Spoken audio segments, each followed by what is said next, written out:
Hello नमस्कार दर्शकों, झनक सीरियल में आप सभी का स्वागत है। आज के एपिसोड में जहाँ पे हम देखते हैं कि पराशर जो होता है हेमू पे वार करने लगता है और बोलता है तुम्हारी हिम्मत कैसे हमारे गांव के औरतों को छोड़ने के लिए और उस लड़की को छोड़ने। तभी वो लोग बोलते हैं वो लड़की है या तुम्हारी बीवी हो। तभी यहाँ पे पराशर बोलता है हर लड़की को तो छेड़ता ही रहता है ना, मैं तुझे ज़मीन में गाड़ दूंगा, मैं तुझे जिंदा नहीं छोड़ूंगा। गाँव वाले सभी ये देख के डर जाते हैं। पराशर जो होता है हेमू पे हमला ही करने वाला होता है कि बाकी जो हेमू के साथी होते हैं उसको पक्ष लेके बचा लगते हैं। वो बोलते हैं कि पराशर प्लीज़ इसको माफ़ कर दो, इससे गलती हो गई। तो पराशर बोलता है माफ़ी की सिकंज भी नहीं दिख रही, ऊपर से गलती करता है और ऊपर से घूर घूर के हमको देखता है। तभी यहाँ पे वीरू मंगल कहते हैं कि हाँ भैया इसको छोड़ना मत। तभी उसको बुआ जी कहती है ऐसे लोगों को तो सबक सिखाना ही चाहिए, चाहे कहीं के भी हो। तभी यहाँ पे उसका सेठ बोलता है देख पराशर तू ये सब मत कर, बात को रफा दफा अपने भाभी को बस छेड़ने गया था। तभी यहाँ पे पराशर बोलता है हम बताएं भाभी को कैसे छेड़ते हैं, ये जो कर रहा था वो बदतमीजी था। और सेठ अगर अब तुम बीच में आए ना तो हमसे बुरा कोई नहीं होगा। आप भूल जाओ कि माल वाल का क्या करेंगे, लेकिन हो सकता है जिंदा तुमको भी गाड़ दे। तभी वहाँ पे सेठ उसका डर जाता है। यहाँ पे हम देखते हैं कि वीरू मंगल भी जो होते हैं वो पराशर का साथ देते हैं। बोलते हैं कि हमारे गांव में सब कुछ है, हथियार सब कुछ है, तुमको उड़ा देंगे, समझे ना। पराशर भैया जो बोल रहे हो माफ़ कर दो। तभी उसका भाई बोलता है चुपचाप हम हाथ जोड़ के माफ़ी मांग रहे हैं, भाई को छोड़ दो। तभी पराशर बोलता है हम बिल्कुल नहीं छोड़ेंगे, इसने जो काम किया वो माफ़ी वाला काम नहीं। तभी यहाँ पे हेमू का दोस्त बोलता है वैसे तुम किसी शहर की लड़की को लेके आके अपना बीवी बताता है और हम लोग मान लेंगे, इसमें कोई सच्चाई है। तभी पराशर बोलता है बस खामोश हो जाओ वरना तुम लोग को छोड़ेंगे। तुम लोग हमारे गाँव में आके इतना बात मचा रहे हो, मतलब तुम लोग सच में कितने ज़्यादा गिरे हुए हो ये मैं सोच भी नहीं सकता हूँ, तुम्हें खुद सोचना चाहिए। तभी यहाँ पे पराशर को गुस्सा आता है और वह जो होता है वो हमला करने ही वाला होता है कि बीच में तभी वहाँ पे झनक आ जाती है, पराशर को रोक लेती है। दूसरी तरफ कंका बोलती है क्या कर रहा है पराशर, तो एक लड़की के चक्कर में जेल में जाने के लिए रेडी हो गया है क्या, तुझे कुछ समझ में नहीं आता क्या।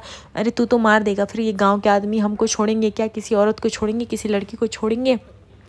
और तभी यहाँ पे कंका का गुस्सा फूट पड़ता है और वो झनक को चिल्लाने लगती है कि क्या तुम अपनी सेफ्टी खुद नहीं कर सकती, तुम्हें पराशर को ये सब बात बताने के लिए किसने कहा था। तभी यहाँ पे झनक बोलती है मैंने किसी को भी कोई भी बात नहीं बताई है, खुद पराशर ने अपनी आंखों से देखा है और यह सब वो देख रहे थे जब वो मंदिर जैसे पवित्र स्थान में सब बदतमीजी करता। दूसरी तरफ अर्शी जो होती है वह अनिरुद्ध से वापस से रिश्ते को मूव ऑन करने की बात करती है, जहाँ पे अनिरुद्ध इनकार कर देता है। वो अर्शी को बोलता है कि देखो अर्शी हमें नहीं लगता हमारी वाइफ साथ में मैच होती या फिर हमें साथ में रहना चाहिए, तुम्हें पता नहीं क्यों लगता है पर मुझे अभी भी लगता है कि ये ओपिनियन पूरी तरह से गलत है। तभी अर्शी बोलती है कि अनिरुद्ध तुम हमारे बारे में एक बार सोच के तो देखो, तो मेरी तो पूरी लाइफ ख़राब हो गई, मैंने तो पूरी लाइफ में सिर्फ तुम्हें ही प्यार किया ना, मुझे क्या मिला बदले में, सिर्फ धोखा मिला। तभी अनिरुद्ध बोलता है ये तुमने ही डिजर्व किया, तुम्हारी ही वजह से सब कुछ हुआ जो तुम आज भुगत रहे हो। तभी झनक सब पूरे गाँव वालों को बताती कि किस तरह से उसने उसका पीछा किया और मंदिर जैसे पवित्र स्थानों पे उसके साथ बदतमीजी करने की कोशिश की। अगर आज पराशर नहीं किया आया होता कल रात को तो ये पता नहीं उसके साथ क्या कर लेता है। ये सुनकर गांव वाले सभी हैरान हो जाते हैं और हेमू की हरकतों की वजह से उनको बहुत ही गुस्सा आ रहा होता है। जहाँ पे झनक पराशर को समझाती है कि आप इसे सज़ा नहीं देंगे, इसको सज़ा मैं दूंगी और इसको मार के कुछ नहीं मिलेगा, इससे आप जेल में जाएंगे, इसीलिए बस अब ये माफ़ी मांगेगा, अगर ये माफ़ी मांगेगा तो पराशर आप इनको छोड़ देंगे। तभी भी झनक जो तो इस लड़के को बोलती है, लेकिन यहाँ पे हेमू मना कर देता मैं माफ़ी नहीं मांगूंगा। तभी उसका सेठ जो होता है हेमू को समझाता है देख माफ़ी मांग ले, बाद में हम पराशर से निपट लेंगे। लेकिन यहाँ पे हेमू जो होता है अपने ईगो और घमंड में इतना चूर रहता है कि वो माफ़ी मांगने से इनकार कर देता है। दूसरी तरफ अर्शी बोलती है कि और वैसे भी ये सब गलतियाँ मैंने नहीं की, सारी गलतियाँ मॉम की थी और तुम्हें लगता है मैंने किया, मॉम का कर्मा मैं क्यों भुगतूं, मेरी उसमें क्या गलती। और झनक को तुम्हें शायद याद नहीं, झनक को डांस के लिए मोटिवेट मैंने किया था, मुझे झनक से कभी प्रॉब्लम नहीं थी, लेकिन तुमने झनक मेरी पीठ पीछे छुरा भोंका ना। तभी यहाँ पे अनिरुद्ध बोलता मैं जानता हूँ तुम्हारे साथ गलत हुआ अर्शी, लेकिन प्लीज़ ये कोई गलत जानबूझ के नहीं हुआ, अगर मेरे साथ किसी और की फीलिंग्स है तो मैं अगर तुम्हें बता रहा हूँ तो ये गलत नहीं है। गलत तब होता है जब मैं तुम्हारे साथ या तुम्हें भी धोखे में रखता।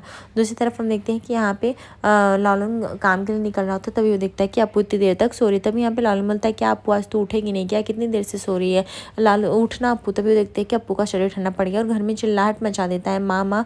तभी यहाँ पे सब लोग इकट्ठा हो जाते हैं और अप्पू को उठाने लगते हैं, पूछते हैं अप्पू को क्या हुआ। तभी यहाँ पे लालन बोलता है उसका शरीर ठंडा पड़ गया माँ, मुझे डर लग रहा है। दूसरी तरफ यहाँ पे झनक ज्योति पराशर को बोलती है आप हाथ नहीं उठाएंगे, आप अपने आप को संभालिए, आप कब तक मेरी रक्षा करेंगे। मैं आज के बाद शपथ लेती हूँ कि मैं अपनी रक्षा खुद से करूँगी और अगर इस लड़के ने खुद से माफ़ी मांग ली तब मैं इसको छोड़ दूंगी, नहीं तो ये चप्पल मेरा काफ़ी है, जो मैं कल की कसर नहीं बाकी रख पाई ना वो आज सबके सामने तुझे गांव में चप्पल से पीटूंगी ताकि तेरा अकल ठिकाने आ जाए। तभी यहाँ पे उसका सेठ उसे समझाता है देखे मुझे चुपचाप माफ़ी मांग ले और हम कल्टी मारते हैं। झनक बोलती मैं सिर्फ 3 तक गिनूंगी, इसके बाद नहीं गिनूंगी। तभी यहाँ पे जैसे 3 गिनती तभी यहाँ पे हेमू माफ़ी मांग लेता है और उसके बाद उसके सेठ और सारे साथी पकड़ के उसको गाँव की तरफ ले जाते हैं, जहाँ पे पराशर काफ़ी खुश हो जाता है और वह तालियाँ बजाने लगता है, बोलता है कि बस यही जुनून, यही मुझे गुस्सा देखना है हर लड़की की आंखों में, हर लड़की की नज़रों में, ताकि वह अपने लिए अब स्टैंड ले सके, वह अपने लिए कुछ बोल सके। वाह नूतन, तुमने आज जो किया वह सच में एक मिसाल देने का है। तभी यहाँ पे अनिरुद्ध बोलता है, झनक को के साथ जब तुम गलत करती गई ना, तब मैं उसके करीब होता गया। अगर तुम झनक के साथ कभी गलत करती ही नहीं ना, तो शायद मैं उसके पास जाता ही नहीं, मैं उसके करीब होता ही नहीं अर्शी। लेकिन ये सब तुम्हारी किया धरा है। उसी तरफ लालून बोलता है, ऐसा लगता है हमने देर कर दी, मुझे लगता है काजोल अब नहीं रही। तब अरे अप्पू अब नहीं रही। काजोल बोलती है, तुम क्या बोल रहे हो लालून, तुम्हें कुछ होश भी है? तुम पागल हो के तुम एम्बुलेंस को कॉल क्यों नहीं करते हो? तभी वो लालून बोलता है, एम्बुलेंस को आने में टाइम है, मैं क्या करूँ? तभी यहाँ पे काजोल बोलती है, ठीक है तुम अनीदा को कॉल करो। उसके बाद यहाँ पे लालून जो होता है अनिरुद्ध को कॉल लगाता है। अनिरुद्ध बोलता है, क्या हो लालून? तभी अनिरुद्ध लालून बताता है कि अप्पू के शरीर ठंडे पड़ गए और बेहोश पड़ी है और एम्बुलेंस को आने में टाइम, इसलिए मैंने सोचा आपको कॉल कर लूँ। अनिरुद्ध जहाँ पे फटक पड़ता है कि अभी आप ये सोच रहे हैं वो मेरी बहन है अप्पू, और आप मुझसे ये सब बातें छिपा रहे हैं, मैं अभी आ रहा हूँ। तभी यह कह के वह अनिरुद्ध जो होता है घर से निकल जाता है। दूसरी तरफ काजोल बोलती है, अभी इसकी नर्व तो चल रही है, अब हमें हॉस्पिटल ले जाना पड़ेगा। झिमली बोलती मैं भी बॉडी के साथ जाऊँगी। जहाँ पे काजोल उसे समझाती है कि नहीं झिमली, तुम घर पे रहोगी, तुम काकी का ख्याल रखोगी, वहाँ पे मैं अप्पू का देख रेख कर सकती हूँ, मैं लालून को भी संभाल सकती हूँ, इसलिए मेरा जाना ज़रूरी है। सब लोग वहाँ हॉस्पिटल में नहीं जा सकते। तभी लालून बोलता है, माँ मुझे बहुत डर लग रहा है, इसका शरीर बहुत ठंडा पड़ गया, ये कल अच्छे से सो भी नहीं रही थी, बोल रही थी बहुत नींद आ रही है करके ऐसे। दूसरी तरफ अनिरुद्ध भी होश में लाने की कोशिश करता है, लेकिन नहीं। तभी अनिरुद्ध बोलता है हमें हॉस्पिटल ले जाना पड़ेगा, और लालून जो होता है वो अपनी गोदी में उठा के अप्पू को हॉस्पिटल के लिए रवाना होता है। जहाँ पे यहाँ नूतन यानी लालून की माँ की हालत ख़राब होती है कि वो बोलती मेरे घर की लक्ष्मी जिंदा लौटनी चाहिए आज। तभी हम देखते हैं कि 5 साल के बाद इस सीरियल में गैप दिखाई देता है, जहाँ पे दिखाई देता है कि झनक जो होती है वो सभी गाँव वालों को मोटिवेट कर रही होती है और उन सबको सिखा रही होती है, और उनको बोलती है कि अब बारिश आने वाली है, अच्छा है कि बारिश से पहले हमने अनाज की कटाई कर ली है, अब हमको ज़्यादा टाइम पास नहीं करनी चाहिए, सही समय पे ले जाके उस सेठ को बेचना चाहिए, वरना वो सेठ जो है इसका कम दाम लगाएगा जितना लेट जाएंगे, और हमें मुंह दबा के वही सारी कीमत माननी पड़ेगी है कि। तभी यहाँ पे हम देखते हैं कि कंका बोलती वाह तुम तो नेता बन गई हो, ऐसा लगता है कि सब कुछ तुमको पता है। तभी यहाँ पे झनक बोलती मुझे पता है, मुझे पसंद नहीं करती, लेकिन अब मुझे आदत हो गई, आप चाहे कुछ भी बोले मुझे फ़र्क नहीं पड़ता है कंका दीदी, अब मुझे आपकी सारी बातें मंजूर है। और वैसे भी देखा जाए तो अभी आप तो किसी को फ़िक्र भी नहीं करती हैं कि कुछ कर लिया जाए, तो क्या करूँ, मुझे बताना पड़ेगा ना। तभी कंका बोलती है ये लो मैडम अब सिखाएंगे। दूसरी तरफ यहाँ पे सब लोग हंसने लगते। तभी यहाँ पे कंका बोलती है लक्ष्मी क्या तुम्हें बड़ी हंसी आ रही है, अभी बताओ क्या। तो यहाँ पे झनक बोलती है कि मैं सिर्फ आप लोग को ये बोलना चाहती हूँ कि हम लोग एकजुट होकर करेंगे, ऐसा नहीं कि कोई सेठ के बहकावे में आके अपना फसल कम दाम में बेच देगा सिर्फ प्रॉफिट के लिए, ऐसा कोई भी काम नहीं करेगा। हम एकजुट रहेंगे तो हम एक साथ मिलकर हम आगे बढ़ सकते हैं, इसलिए हमें वही करना है जो मैं बोलती आई हूँ।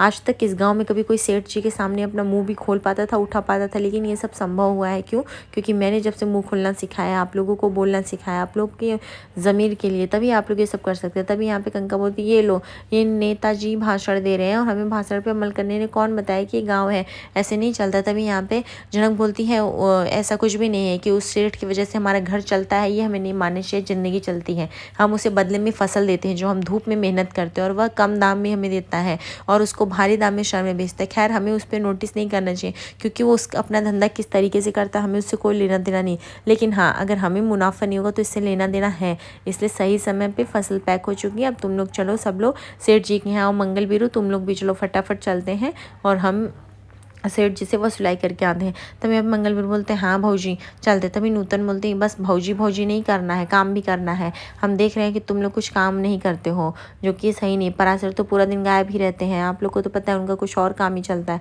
और वैसे भी कभी देखा है मैंने तो देखा भी नहीं है कि कंका दीदी कभी आप भी कुछ कर लिया करो। अगर आप मुझे बोलती हैं मैं पराशर का ख्याल नहीं रखती तो आप क्यों नहीं रखते? आप तो कभी बुआ जी से पूछते हो, तो आपकी मौसी लगते हैं ना, कभी उनसे पूछे वो कैसी हैं, क्या है, उनकी तबीयत ठीक चल रही, कुछ भी नहीं पूछते। तभी कंका बोलती मेरे घर में है ही कौन जो मैं पूछूं, मुझे इस सब का टाइम कहाँ है, मैं तो खाना भी नहीं खाती हूँ। तभी यहाँ पे लक्ष्मी बोलती है वो जो खाना हम ढक के रख देते हैं तुम फटाक से खा लेते हो तो हम ही रखते हैं।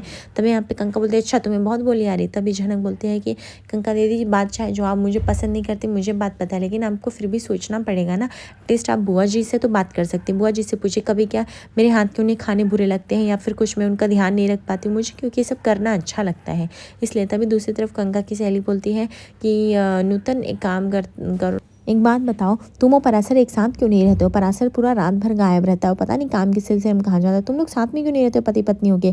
तभी यहाँ पे झनक बोलती है कि आप पराशर से क्यों नहीं पूछ लेते? तभी उसकी सहेली बोलती क्यों, तुम क्यों नहीं बता देती? कंका बोलेगी बताएंगी कब, जब मैडम को टाइम मिलेगा तब ना। वो तो वैसे भी नेतागिरी करने में बिजी हैं और इनके पति जो थे समाज सेवा करने में बिजी हैं। ये लोग तो ऐसे ही लगे रहते हैं। तभी यहाँ पे उसके बुआ बोलती है अरे बस करो तुम लोग, कितना बोलते लड़ते हो। तभी यहाँ पे उसकी सहेली बोलती है वैसे नूतन मानना पड़ेगा, जब से तुम इस गांव में आए हो तब से तुमने हमारा बहुत ही ख्याल रखा है, हमारे लिए बहुत कुछ किया। तभी यहाँ पे नूतन बोलती बुआ जी वैसे भी पराशर की माँ जैसी हैं और आपने भी कभी पूछा है क्या कि कैसी हैं वो, इसलिए मैं उनका माँ के लेवल का रिस्पेक्ट करती हूँ। तभी यहाँ पे मंगल बोलता है और वैसे भी जो तुम चुरा चुरा के डब्बे में चीनी के लड्डू खाते हो ना वो सब हम देखते हैं। तभी कंका बोलती है अच्छा तो तुम्हें ज़्यादा बोली आ रही है, अभी दे फटका क्या, शांत हो जाओगे। तभी लक्ष्मी बोलती है इसमें गलत क्या बोल रहे हैं? बोलती है लक्ष्मी तुम भी बहुत बोलने लगी, तुझे भी बताऊँ क्या। तभी यहाँ पे हम देखते हैं कि कंका की खिंचाई सभी लोग करने लगते हैं, जहाँ पे सबको काफ़ी हंसी भी आ रही होती है। तभी यहाँ पे बीर और मंगल कहते हैं कि चलो नूतन भौजी हम लोग फसल बेच के आते हैं। तब यहाँ पे सब बोलते हैं मौसम बहुत अच्छा है, नूतन भौजी का डांस देखना। जब तक नूतन भौजी का डांस नहीं देखेंगे तब तक हमारा पेट नहीं भरता, हम कुछ काम नहीं करते। उसके बाद यहाँ पे झनक ज्योति डांस करती है, मानो बादल एकदम छाए रहते हैं और जब झनक डांस करते हैं तो पूरे गाँव वाले एकदम खुश हो जाते हैं और झनक भी अपने डांस में एकदम मदहोश हो जाती है और ऐसा डांस देख के गाँव वालों को एकदम से आनंद आ जाता है। दूसरी तरफ हम देखते हैं कि यहाँ पे पराशर जो होता है वह चांद मून को लेके आता है और तभी यहाँ पे मून जो होती है वह एकदम दौड़ते हुए जाती है और अपनी माँ के पास लिपट जाती है। तभी झनक बोलती है और मून बेटा तुम कहाँ गए थे, हाँ। तभी यहाँ पे कंका बोलती है ये देखो ये क्या बोल रही है। तभी यहाँ पे मून बोलती है कि हमें पराशर ने चॉकलेट दिया। तभी कंका बोलती है अच्छा तो तुम अब अपने पापा को बाऊजी नहीं बोल सकती हो, पराशर पराशर कह रहे हो। तभी यहाँ पे मून कहती बोलती तो हूँ मैं बाऊजी, कहीं कब बोलती। तो ये पराशर बोलता है अरे वो चाहे मुझे पराशर बोले चाहे बाऊजी बोले मुझे कुछ फ़र्क नहीं पड़ता। तभी यहाँ पे कंका को मौका मिल जाता है और वो बोलती है कि वैसे भी मैडम जब संस्कार देंगी तब ना कि किसको क्या बोलना है किसको क्या नहीं बोलना। तभी यहाँ पे झनक बोलती ऐसा क्यों लगता है आपको कि सब माँ की रिस्पॉन्सिबिलिटी, अच्छे संस्कार है तो माँ ने दी, घर वालों ने दिए, बुरे संस्कार है तो माँ ने दी। मासी भी तो कुछ सिखा सकती है, दादी भी तो कुछ सिखा सकती है, चाचा भी तो कुछ सिखा सकते हैं। हर अच्छे काम और बुरे काम माँ ही क्यों सिखाए, आप लोग भी तो सिखाए। तभी मंगल भी कहते हैं कि चलो अपने चाचा के साथ पूरा गाँव घूमूंगी मून। तभी मून बोलती हाँ चाचा क्यों नहीं घूमूंगी। दूसरी तरफ पराशर बोलते हैं और तुम लोग को जो बोला है वो काम हो रहा है कि नहीं, और गाँव वालों को पता चल लाना चाहिए कि शहर वाले इस पे कुछ काम कर रहे हैं, उन्हें कुछ तो अपना यहाँ पे काम करना है इसलिए वो खुदाई करेंगे, लेकिन हम ऐसा करने नहीं देंगे। हम अपनी माटी के साथ ये खिलवाड़ नहीं कर सकते, इसलिए आप लोग को चौकन्ना रहना होगा। वो लोग कभी भी आ सकते हैं ये सब के लिए और पूरा अप्रूवल के साथ आएंगे, लेकिन हम भी अपना लाठी गोजी सब तैयार रखेंगे और उनको कालागर जेल में डाल देंगे ताकि वो लोग कभी यहाँ पे आने का सोच भी ना सके और यहाँ से रफा दफा हो जाए। तभी झनक बोलती हो सकता है वो कुछ फैक्ट्री वैक्ट्री लगाने आ रही है उस सिलसिले में। तभी यहाँ पे पराशर बोलता है आज तक वो गाँव की भलाई के लिए कभी नहीं है और अगर फैक्ट्री भी लगाने आ रहे चाहे जो, हमें उन सबसे लेना देना नहीं, हम अपनी माटी नहीं बेचेंगे नूतन मैडम और यही हमारा फैसला। नूतन बोलती अगर फैक्ट्री लगाएंगे तो बहुत पैसे आएंगे, हम लोग उस पर काम पे लग सकते हैं, वैसे भी खेती और फसल से कितने ही पैसे आते हैं। तभी यहाँ पे पराशर भड़क जाता है, वो बोलता है आप इन सबसे दूर रहिए नूतन मैडम, अगर मुझे आपसे कुछ लेना देना नहीं, मुझे आपकी चीज़ों से मतलब नहीं तो आपको भी नहीं होना चाहिए। आगे एपिसोड पे से बने रहिए, दर्शकों लाइक और सब्सक्राइब करिए। आज रात